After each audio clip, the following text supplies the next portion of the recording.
সবাইকে অনেক অনেক শুভেচ্ছা। আমি নাইমা পারভিন, শিল্প ও সাহিত্যের পত্রিকা কথার কাগজের কথা সাহিত্য বিভাগের সম্পাদক। কথার কাগজ বর্ষা সংখ্যা 1432-এ মোড়ক উন্মোচন অনুষ্ঠানের এই আনন্দঘন মুহূর্তে যারা আজ আমাদের সাথে উপস্থিত আছেন তাদের সবাইকে সম্পাদনা পরিষদের পক্ষ থেকে জানাই প্রাণঢালা অভিনন্দন ও আন্তরিক ধন্যবাদ।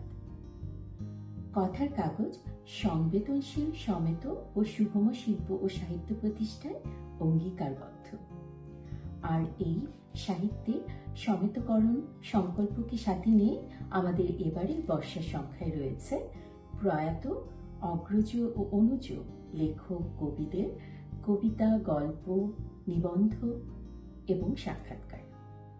সাহিত্যের সমেতকরণের এই অভিযোজন প্রক্রিয়ায় আপনারা সবাই আমাদের যাত্রা সঙ্গী, এ ব্যাপারে আমরা নিশ্চিত। সুস্থ শিল্প সংস্কৃতির সাথেই থাকুন, কথার কাগজের সাথেই থাকুন। সাহিত্য হোক সকল প্রাণের স্পন্দন। ধন্যবাদ।